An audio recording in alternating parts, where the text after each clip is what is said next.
প্রিয় দর্শক, আসসালামু আলাইকুম। সিল টিভির প্রতিদিনের অনুষ্ঠান সংবাদ শিরোনাম দেখার সাদর আমন্ত্রণ জানাচ্ছি আমি মাহবুবুল আলম মিলন। আজকে অতিথি আছেন, খবর বিশ্লেষণ করবেন জনাব মোহাম্মদ আব্দুল মালিক, লেখক ও গবেষক। লতিফ ভাই, আপনাকে স্বাগত জানাচ্ছি। ধন্যবাদ। সরি, লতিফ ভাই বলছি, আব্দুল মালিক। আব্দুল মালিক ভাই, আপনাকে স্বাগত জানাচ্ছি। Thank you. সিল টিভির দর্শক শ্রোতাদেরকে ধন্যবাদ। আমরা প্রথমেই আজকে যে মহান স্বাধীনতা দিবস, আমরা জাতিকে আমরা স্বাধীনতার অভিনন্দন জানাচ্ছি।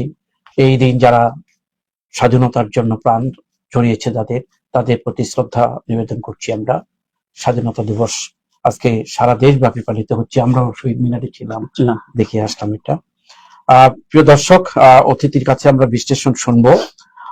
আমি পত্রিকা পড়বো। পত্রিকা পড়ার আগে জানিয়ে দিচ্ছি আজকের অনুষ্ঠানটির পরিকল্পনায় ছিলেন শেখ নুরুল ইসলাম, আর মালঞ্চ বুক সেন্টার রাজা মেনশন দ্বিতীয়তলায় সৌজন্যে অনুষ্ঠানটি আজকে সম্প্রচারিত হচ্ছে। এই জন্য রাজা মেনশনের এই প্রতিষ্ঠানের স্বত্বাধিকারী অধ্যাপক আব্দুল লতিফকে কৃতজ্ঞতা জানিয়ে অনুষ্ঠান শুরু করব। অনুষ্ঠান শুরুর আগেই আমি আজকে জানিয়ে দিচ্ছি যে তিনটি পত্রিকা আমাদের স্টুডিওতে এসছে। জাতীয় পত্রিকা বাংলাদেশ প্রতিদিন, সিলেটের স্থানীয় দৈনিক শুভ প্রতিদিন, সিলেট বাণী।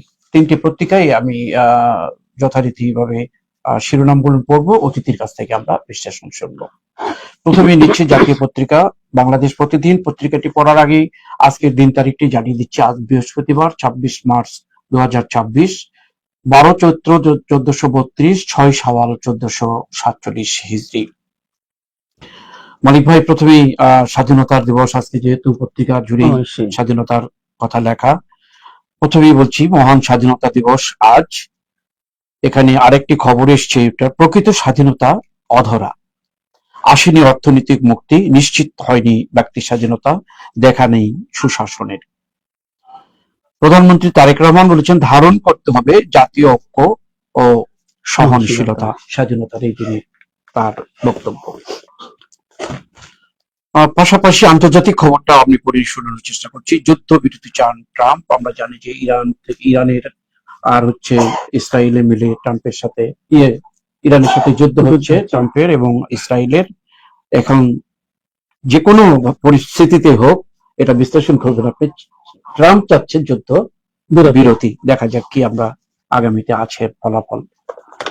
জ্বালানির দাম না বাড়ানোর সিদ্ধান্ত, প্যানিক বেইং না করার আহ্বান, গ্রাহকের এখনো দীর্ঘ লাইন, সারা দেশ বন্ধ অনেক পাম্প। মদনপুর মদনগঞ্জ সড়কে দুর্ভোগ, জনদুর্ভোগ চরমে। নারায়ণগঞ্জের মদনপুর এবং মদনগঞ্জ, দুইটি মদন, একটা গঞ্জ এবং পুর, এটা নিয়ে একটি জনদুর্ভোগের চিত্র তুলে ধরা হয়েছে আজকের এই খবরে। আর একটি খবর, আমাদের দেশের একটু পরিবর্তন এসছে।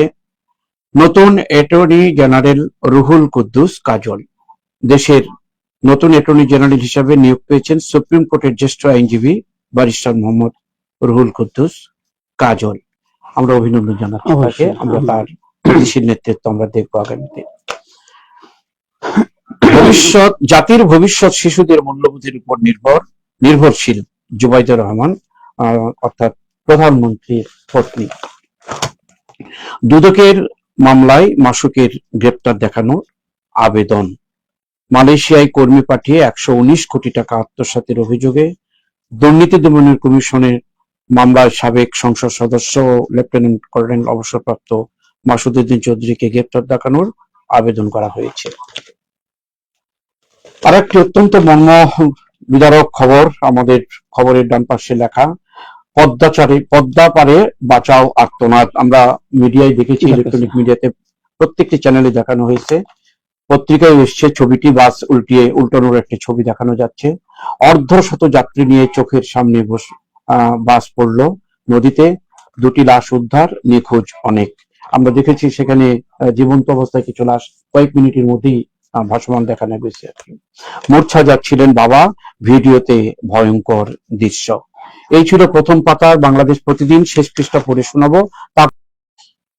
জেলায় হবে উপকূল দখল করলে 5 বছর জেল, স্বাধীন হচ্ছে জাতীয় নদী রক্ষা কমিশন, পাচ্ছে বিচারিক ক্ষমতা। সংস্কারের অভাবে রোডম্যাপ চাই IMF। সাইড চাওয়া নিয়ে সংঘর্ষ, নিহত এক। দিনাজপুর সড়ক মহাসড়কে কাহারোল উপজেলার গাড়িটসকে সাইড চাওয়ার অভিযোগে এখানে একজন নিহত হয়েছে।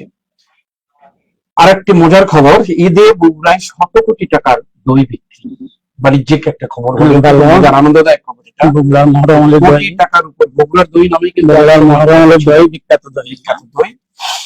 বগুড়ায় আরেকটি, বগুড়ার পাশে যে নওগাঁ, এখানে আরেকজন দই বিক্রেতা ছিল, এরকম প্রচুর দই বিক্রি, দই পাতিলটা উল্টায় বাড়ি দিত, দই পড়তো না, এই ধরনের একটা দই সেখানে ছিল।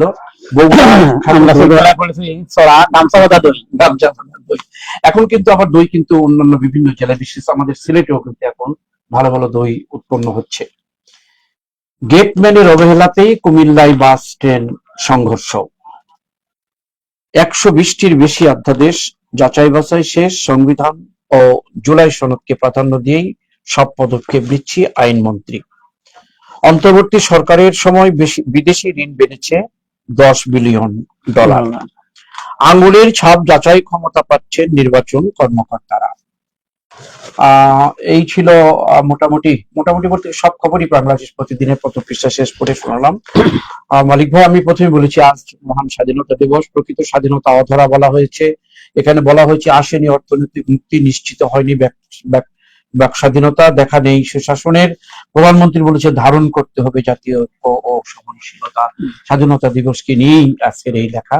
আজকে জাতীয় স্বাধীনতা দিবস এই 1.5 বছরের মধ্যে প্রথম আজকে হলো আর কি, বিগত 2 বছরে কিন্তু হয়নি আর কি।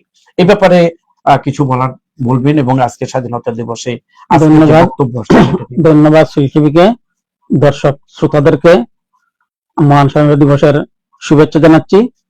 ঈদের পরে, ঈদ উল ফিতরের পরে আজ প্রথম আমি আসছি, তাই ঈদ উল ফিতরেরও শুভেচ্ছা সবাইকে, ঈদ মুবারক জানিয়ে আমি আমার বক্তব্য শুরু করছি। আজকে মহান স্বাধীনতা দিবস, আজকে আমাদের স্বাধীনতার 55 বছর পূর্তি, 56তম স্বাধীনতা দিবস আজকে। তো এখানে বলা হচ্ছে প্রকৃত স্বাধীনতা অধরা। হ্যাঁ, এটা ঠিকই আছে। আমরা স্বাধীন হওয়ার পরে কিন্তু আমাদের অনেক উন্নয়ন হয়েছে, অনেক উন্নতি হয়েছে, যেটা আমরা না হয়েছে না। 71 সালে আমাদের শিক্ষার হার ছিল 7% মাত্র, এখন আমাদের শিক্ষার হার 80%। শিক্ষা, চিকিৎসার ক্ষেত্রে তো এরকম সব ক্ষেত্রে আমাদের বাড়ছে। আমাদের প্রথম যে বাজেট ছিল মাত্র 600 কোটি টাকা, এখন আমাদের কয়েক লক্ষ কোটি টাকার বাজেট আমরা করছি। তো আমাদের উন্নয়ন হয়েছে, অনেক উন্নয়ন হয়েছে, একটা কল্পনার বাইরে। আগে আমাদের এই বাংলাদেশে কার্তিক মাসে একটা মঙ্গা হতো, বিশেষ করে নর্থ বেঙ্গলে, কিন্তু মানে নর্থ বেঙ্গল সেদিন পর্যন্ত ছিল। আমাদের সাইফুর রহমান সাহেব বলছিলেন মঙ্গা শব্দটা কি, একটা উর্দু নেই। সাইফুর রহমান সাহেব যখন অর্থমন্ত্রী ছিলেন তখন তিনি একা বলছিলেন, দীর্ঘদিন উত্তরবঙ্গে ছিল। এরপরে চৈত্র মাসেও আরেকবার আমাদের এই দেশে, এছাড়া ছিল আমাদের এই যে কৃষকের ঘরে খাবার থাকতো না 12 মাসের, এইরকম অবস্থা ছিল। কিন্তু বর্তমানে আমাদের, তখন ছিল কিন্তু আমাদের 7 কোটি জনসংখ্যা, এখন জনসংখ্যা প্রায় 18 কোটি। তারপরে কোনো মানুষ না খেয়ে মারা যাচ্ছে না, আমরা প্রচুর খাচ্ছি। এই কিছুদিন আগে তো রমজান গেল, মাত্র 7 দিন 9 সপ্তাহ আগে রমজান গেল। এই রমজান মাসে আমরা দেখি কি দিয়ে আমরা ইফতার করেছি, আর এখন আমরা কি দিয়ে ইফতার করি। ফলের বাজারে যদি দাম আছে, প্রচুর মিষ্টির বাজারে যদি দাম, দেখবেন যে কি অবস্থা, প্রচুর ফল, ঠেলা গাড়িতে ফল বিক্রি হচ্ছে। এর মানে কি, আমাদের সক্ষমতা বেড়েছে, আমাদের অর্থনৈতিক সক্ষমতা বেড়েছে। আপনি আজকে দেখবেন আরেকটা খবর, যে এই ঈদের বন্ধে উপচে পড়া ভিড় পর্যটন এলাকাগুলোতে। কেন? মানুষের সামর্থ্য, অর্থনৈতিক সামর্থ্য বৃদ্ধি পেয়েছে। সাথে যোগ দিয়ে সারা রমজান মিলে যে কাপড়ের দোকানগুলোতে, প্রসাধনীর দোকানগুলোতে উপচে পড়া ভিড়। অর্থাৎ আমরা আগে দেখেছি যে রমজানের শেষ দিকে 7 দিন 10 দিন এরকম ভিড় ছিল, এবার শুরু থেকেই, রোজার শুরু থেকে শেষ, এবং সবাই নতুন জামা কাপড় কিনে। মালিক ভাই, এই যে এই কথাটার সাথে আমরা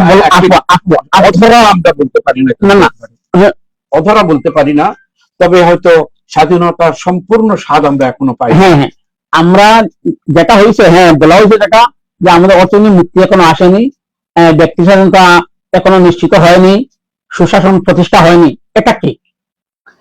এর জন্য দায়ী কে? স্বাধীনতা দায়ী নয়, দায়ী আমরা ব্যক্তি। জি জি আমরা ব্যক্তিরা এই শোষণ আমরা কি করি, একটা উন্নয়ন বাজেট করা হইলো, একটা রাস্তা তৈরি করা হলো, তৈরির জন্য যে বাজেটের দরকার সেই বাজেট দেওয়া হলো, যারা কাজের দায়িত্বে আছে এরা বাগ বন্টন করে নিয়ে যায়, এর জন্য স্বাধীনতা দায়ী না, দায়ী নয়, কাঙ্ক্ষিত উন্নয়ন হচ্ছে না। এই যে সুশাসনটা নিশ্চিত করবে কে? এই যারা রাষ্ট্র ক্ষমতায় থাকেন তারাই যে সুশাসন কায়েম করবেন, তো তারা করছেন না। এখানে আমাদের আছে ত্রুটি আছে, দুর্বলতা আছে, টাকার কারণেই আমাদের পরে কিন্তু মালয়েশিয়া যাত্রা শুরু হয়েছে। আজকে মালয়েশিয়া কোথায়? সিঙ্গাপুরের কথা 49 চীনের স্বাধীনতা আসলো, আর 47 ভারত পাকিস্তান স্বাধীন হইলো। আজকে দেখেন পাকিস্তানের অবস্থান কোথায়, ভারতের অবস্থান কোথায়, চীনের অবস্থান কোথায়? আমরা কিন্তু পাকিস্তান থেকে অনেক ভালো আছি। হ্যাঁ, অবশ্যই অবশ্যই ভালো আছে, অবশ্যই আমরা পাকিস্তান থেকে ভালো আছি, এবং কোন কোন সূচকে ভারতের চাইতে আমরা এগিয়ে আছি। ভারতের চাইতে এগিয়ে আছি, কারণ আছে। একটু স্মরণ করি যে আপনি স্যানিটেশন ব্যবস্থাটা বাংলাদেশে কিভাবে আছে, এই অবস্থা কিন্তু ভালো। স্যানিটেশন, নারী শিক্ষা এবং ওই যে প্রত্যন্ত অঞ্চলের মানুষের উন্নয়ন, যেসব অনেক ক্ষেত্রে আমরা ভারতকে অনেক সূচকে হারিয়ে দিয়েছি। তো আমাদের হয়েছে, অনেক উন্নয়ন হয়েছে, আরো হতো যদি আমাদের সুশাসন প্রতিষ্ঠিত হতো। তাহলে সুশাসনটা আসলেই আমাদের এই যে অর্থনীতি মুক্তি যেটা, এটা এসে যেত, সেটা আসবে। আমরা দেখছি অনেকেই ক্ষমতায় যাওয়ার পরে অনেকেই ইয়ে করেন, আমরা ওই যে সম্পদ আত্মসাৎ করেন। এটা বন্ধ হলে কিন্তু স্বাধীনতা আমরা পাবো। আমরা অধরা কথাটাকে আমরা মানবো না। আমরা অনেক কিছু পেয়েছি, অবশ্যই। এই এত স্বাধীনতার এই আনন্দ ঘন দিনেও কিন্তু আজকে একটি বিশাল ঘটনা ঘটেছে গতকালকে রাতে, যে পদ্মা পারে আর্তনাদ একটি বাসের কিভাবে উল্টে গেল। এই পদ্মার বাঙ্গন, পদ্মার নৌকাডুবি, পদ্মায় এই যে ট্রলার ডুবি, পদ্মায় ফেরি ডুবি, পদ্মাতে গাড়ি, প্রচুর দুর্ঘটনা ঘটেছে। আমরা কবি এবং হচ্ছে শিল্পী যে আমাদের বলেছিল আব্দুল আলিম সাহেব, সর্বনাশা পদ্মা নদী তোর কাছে শুধাই, এরকম একটা গান আছে না? অবশ্যই আছে। মানে সর্বনাশ, পদ্মা নদীকে সর্বনাশা বলেছিল, বলা হয়েছে। সেই ভাঙন রোধ হয়েছে, এখন ওইরকম ভাঙন নাই, কিন্তু এই যে দুর্ঘটনাগুলো এখন অনবরত ঘটে যাচ্ছে। এখন আমাদের এই যে পদ্মাতে যে ফেরির দুর্ঘটনা যেটা, এটা অনেকটা কমে গেছে। কমার কারণ হলো ওই যে পদ্মাতে একটা ব্রিজ হয়েছে, ব্রিজ হওয়ার কারণে ওই দিকে বেশিরভাগ গাড়ি চলাচল করছে। আর এই যে গতকালকে যেটা হয়েছে ওই যে মাওয়া ফেরিঘাটে, এইদিকে গাড়ি একটু কম চলে। এখন এই গাড়িটা কি জন্য যে এই যে পিছন দিকে আসলো, ব্রেক ফেল করলো না কি জন্য, না চালকের দুষ্কৃতি ছিল যে এইটা আসলো, একটা মর্মান্তিক দুর্ঘটনা ঘটে গেল, মানুষের চোখের সামনে চলে গেল। এখানে আমাদের কিছু দুর্বলতা আছে, টেকনিক্যাল দুর্বলতা। এই গাড়ির পিছনে যদি, এই যে ফেরির পিছনে যদি বড় রশি টানানো থাকতো, লোহার রশি যেটা থাকার কথা, সেটা থাকলে ওইখানে গাড়িটা আটকিতে পারতো, কিন্তু সেটা ছিল না। না থাকার কারণে এখানে কিছু প্রশাসনের কেয়ারলেস, এবং এখানে প্রশস্ততাও কম, কেয়ারলেসনেস আছে। আমরা এখন যেটা হয়ে গেছে, যারা মৃত্যুবরণ করেছেন আমরা তাদের মাগফিরাত কামনা করছি, আর শোক সন্তপ্ত আমরা সমবেদনা জানাচ্ছি। সরকার এখানে প্রয়োজনীয় ব্যবস্থা গ্রহণ করবে, এবং আমরা দাবি করব যে এখানে আর একটা ব্রিজ করার জন্য, পদ্মা ব্রিজ। সুন্দর, আমরা তো একটা করে ফেলছি, আরো একটা ব্রিজ হয়ে গেলে আমাদের সারা বাংলাদেশ কিন্তু নেটওয়ার্কের মধ্যে, যোগাযোগ নেটওয়ার্কের মধ্যে চলে আসবে, এই ধরনের অ্যাক্সিডেন্টটা তখন কমে থাকবে। অনেক অনেক ধন্যবাদ। আসতে আন্তর্জাতিক খবর একটা পরিষদ, যুদ্ধবিরতি চান, এই যুদ্ধের কারণে কিন্তু আজকে সারা বিশ্ব বিভিন্ন আতঙ্কিত, বিশেষ করে জ্বালানি তেলের ব্যাপারে সারা বিশ্ব এই যে হরমুজ প্রণালী দিয়েই বেশিরভাগ তেলের চলাচল করে। এখন হরমুজ প্রণালী নিয়ে সমস্যা দেখা দিচ্ছে, জনগণ অত্যন্ত দুর্ভোগের মধ্যে আছে। এমনকি আমাদের বাংলাদেশেও এই জ্বালানি তেলের নিয়ে সমস্যা সংখ্যা দেখা দিচ্ছে। এটা বেশি দিন থাকলে আবার জিনিসপত্রের দাম বেড়ে যাবে, নানা সমস্যা দেখা দিবে। তো ট্রাম্প যেটা করেছিলেন যে হঠাৎ করে বিনা উস্কানিতে ইরানের উপরে আক্রমণ করে বসলেন ইসরায়েলের সহযোগিতায়, ইসরায়েলে এবং কিন্তু পাল্টা জবাব কিন্তু ইরান খুব শক্ত করে দিয়েছে, যার কারণে তিনি বাধ্য হয়েছেন যুদ্ধবিরতি করতে। আবার ট্রাম্প যেটা করছেন, এটা কিন্তু তার সহযোগী যারা আছেন, ন্যাটো যারা আছেন, তারাও কিন্তু তাকে সাপোর্ট করছে না। এমন খোদ আমেরিকাবাসী, আমেরিকার অধিকাংশ জনগণ আমেরিকার জনগণ কখনই এরকম আগ্রাসন তারা সমর্থন করে না, কিন্তু সরকার করে। কিন্তু এইবার সরকারকে কিন্তু বিশ্ব তার যে মিত্র যারা আছে তারাও তাকে ভালো করে সমর্থন করছে না, যার কারণে তিনি যুদ্ধবিরতিতে তিনি থাকছেন। এটা বড় একটা পৃথিবীর জন্য একটা বড় চ্যালেঞ্জ, আবার বিজয় বলতে হবে, মুসলিম কান্ট্রিগুলোর জন্য একটা বড় বিজয় বলতে হবে। অনেক অনেক ধন্যবাদ। এর পাশাপাশি খবরেরও বিশ্লেষণ অলরেডি হয়ে গেছে। আমরা শেষ পৃষ্ঠায় একটা খবর বিশেষ করে আরো স্থানীয় পত্রিকা দিতে, এই যে জেলায় হবে নদী রক্ষা আদালত, প্রত্যেকটি জেলায় নদী রক্ষা আদালত হবে। খুব ভালো কথা। এখানে শুধু আদালত হলেই হবে না, আমাদের আদালত, আইন আদালতের কোনো অভাব নাই, আমাদের যথেষ্ট আইন আছে, আইনের প্রয়োগ নেই, আইনের প্রয়োগ নেই। প্রথম পদক্ষেপ আদালত, ঠিক আছে, কিন্তু আইনের প্রয়োগ হতে হবে। হ্যাঁ, মোটামুটি সব খবরই আমরা জাতীয় পত্রিকা করেছি, স্থানীয় পত্রিকা থেকে এখন আসছেন।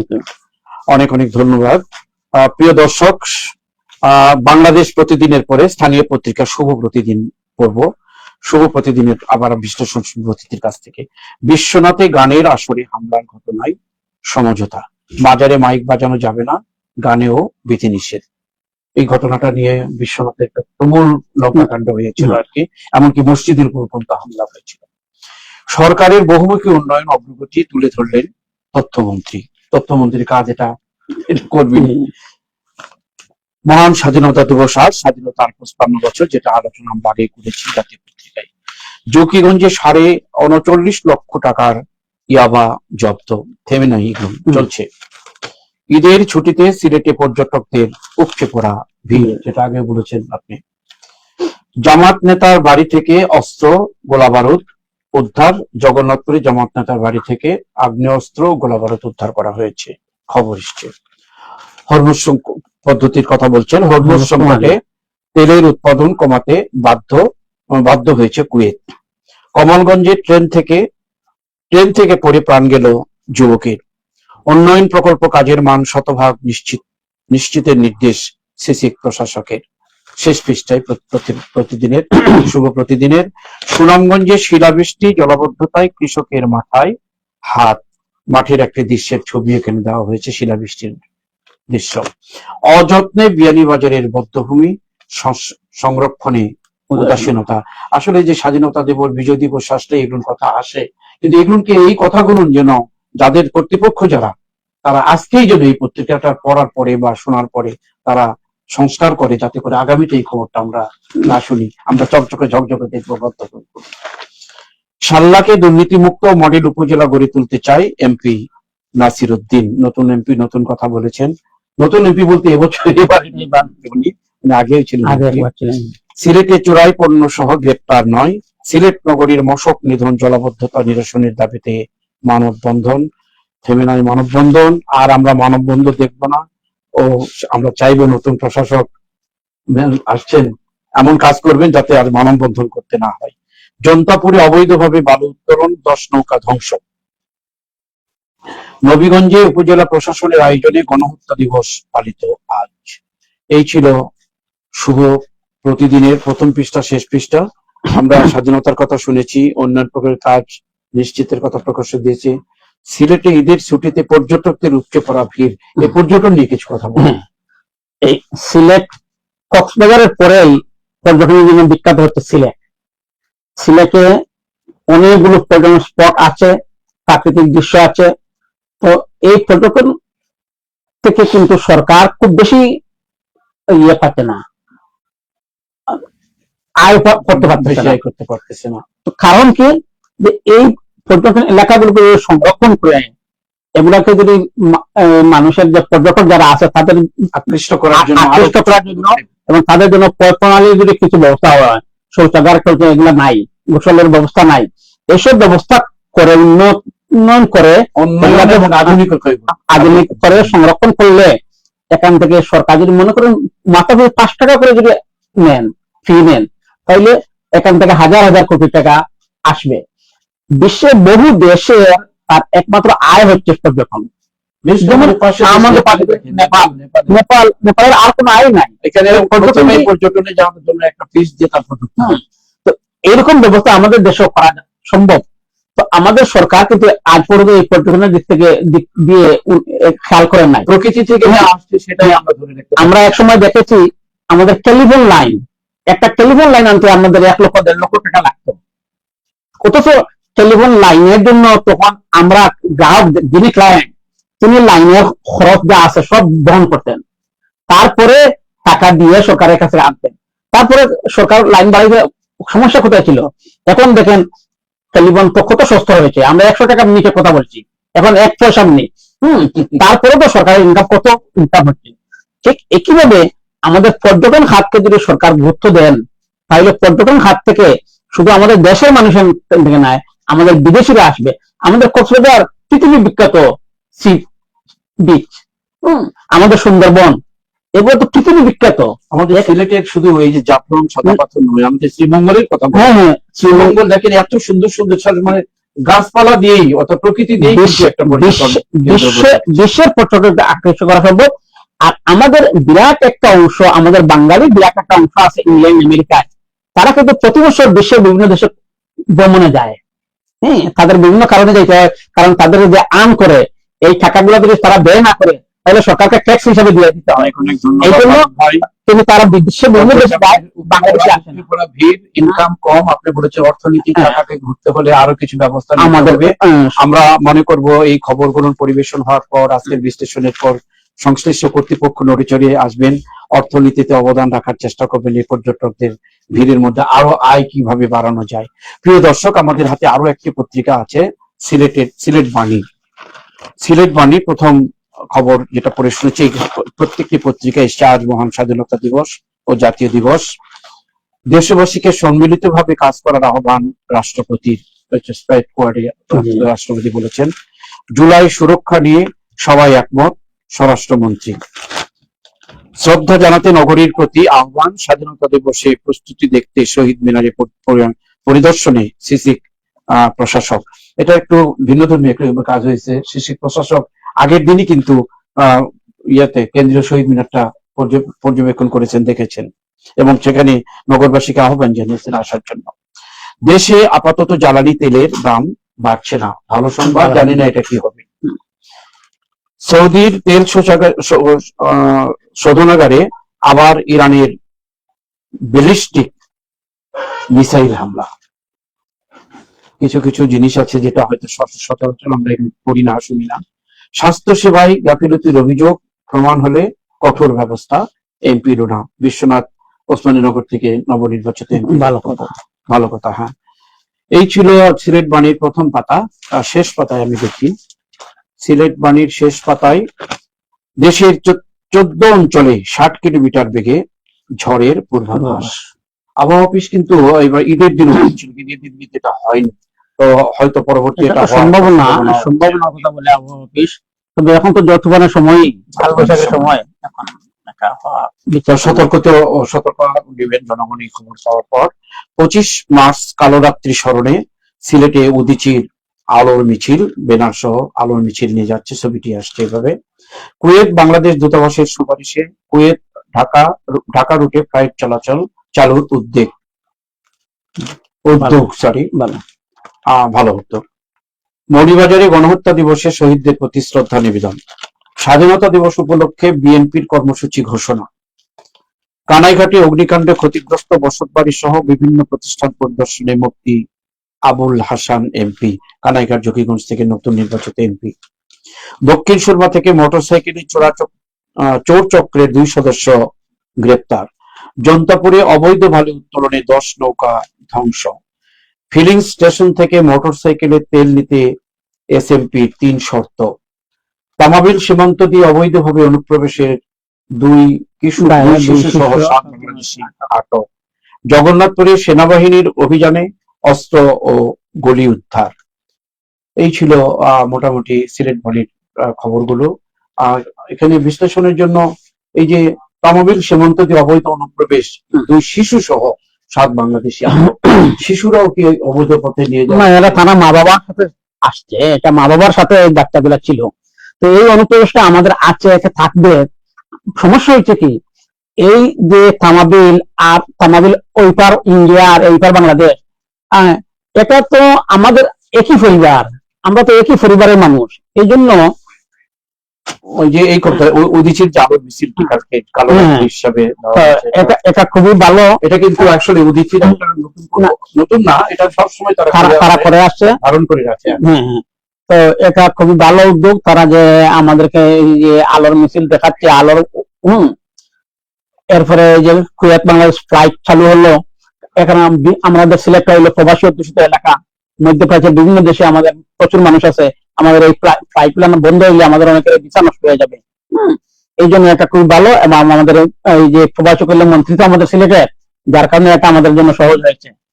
জি, আমরা জগন্নাথপুরে সেনাবাহিনী অভিযানে অস্ত্র উদ্ধার, এখানে ওই যে একজন জামাত নেতা বাড়ি থেকে জামাতের একজন নেতা, তার বাড়ি থেকে যদি অস্ত্র উদ্ধার হয়, রাজনীতিবিদদের বাড়ি থেকে অস্ত্র উদ্ধার হয়, আবার যিনি ধর্মীয় রাজনীতি করেন তার বাড়ি থেকে উদ্ধার হয়, তাহলে এটা তো মারাত্মক, বড় মারাত্মক জিনিস। আমরা আচ্ছা, শেষ করবো। আরেকটা নিউজ আসছে আমাদের সুনামগঞ্জে, শিলাবৃষ্টি, জলাবদ্ধতার কৃষকের মাথায় হাত। এই যে শিলাবৃষ্টি, এই চৈত্র বৈশাখ মাসে শিলাবৃষ্টি হবে, এটা স্বাভাবিক। এখন আমাদের কৃষকদেরকে সতর্কীকরণ কি? হ্যাঁ, আমাদের কৃষকদেরকে এমন ভাবে চাষ করতে হবে, হ্যাঁ, এমন ভাবে ধান চাষ করতে হবে যেন শিলাবৃষ্টিতে আমার ধান ক্ষতিগ্রস্ত না হয়। এই বৈশাখ মাসের শেষের দিকে আবার শিলাবৃষ্টি হবে না, জ্যৈষ্ঠ মাসে শিলাবৃষ্টি হবে না, আবার চৈত্র মাসের আগে শিলাবৃষ্টি হবে না। এখন বিভিন্ন ধরনের ধান বের হয়েছে, বিভিন্ন সময়ে রোপণ করা যায়। আমাদের এই যে গতানুগতিক যে দ্বারা যে চৈত্র বৈশাখ মাসে আমরা বড় ধান কাটি, এই নিয়ম থেকে আমাদেরকে বের হয়ে আসতে হবে, কারণ শিলাবৃষ্টিকে আমরা নিয়ন্ত্রণ করতে পারবো না। আমরা এটাকে নিয়ন্ত্রণ, আমরা রোপণের সময়টা চেঞ্জ করতে পারি, রোপণের এগুলো চেঞ্জ করি, শিলাবৃষ্টি তো শিলাবৃষ্টি আমরা চেঞ্জ করবো না। শিলাবৃষ্টি কালবৈশাখী জল হবে। অনেক অনেক ধন্যবাদ মালিক ভাই, আপনার শিলাবৃষ্টি নিয়ে জনগণের পক্ষে যে কথাটা বলেছেন সচেতনতার জন্য। এটা কৃষি মন্ত্রণালয় বা কৃষি অধিদপ্তর, তাদের এই ব্যাপারে উদ্যোগ নেওয়া দরকার, কৃষকদেরকে মোটিভেট করা দরকার। ভালো একটি মেসেজ তাদের জন্য হলো। প্রিয় দর্শক, সময়ের অভাবে আমরা আর এগোতে পারলাম না। আমরা আর আজকে এই মহান স্বাধীনতা দিবসে স্বাধীনতা সমুজ্জ্বল থাকুক। 1971 সাল থেকে আজকে 55 বছরে আমরা পা দিলাম। এর পতাকা যেন 56 বছরে আমরা পা দিলাম, 55 বছর পেরিয়ে গেল। স্বাধীনতার এই পতাকা যেন পথ করে পৃথিবী যতদিন আছে ততদিন যেন এটা উজ্জ্বল ভাবে তার থাকে, এই প্রত্যাশা রেখে আজকের অনুষ্ঠান আমরা এখানেই শেষ করছি। আগামীকালকে শুক্রবার বন্ধ থাকবে, শনিবার যথারীতি আমরা অনুষ্ঠান করব নতুন পত্রিকা নিয়ে, নতুন অতিথি নিয়ে। সেই পর্যন্ত আমাদের সাথে থাকুন। আর অনুষ্ঠানটি সম্প্রচারে সহযোগিতা করলেন আজকে রাজা মেনশনের 2য় তলায় মালঞ্চ বুক সেন্টার। তাদের প্রতি আবারও কৃতজ্ঞতা জানিয়ে আজকের অনুষ্ঠান এখানেই শেষ হচ্ছে। ধন্যবাদ আমাদের সাথে থাকার জন্য, ধন্যবাদ অতিথিকেও। ধন্যবাদ শ্রী টিভি কে এবং দর্শক শ্রোতাদেরকে।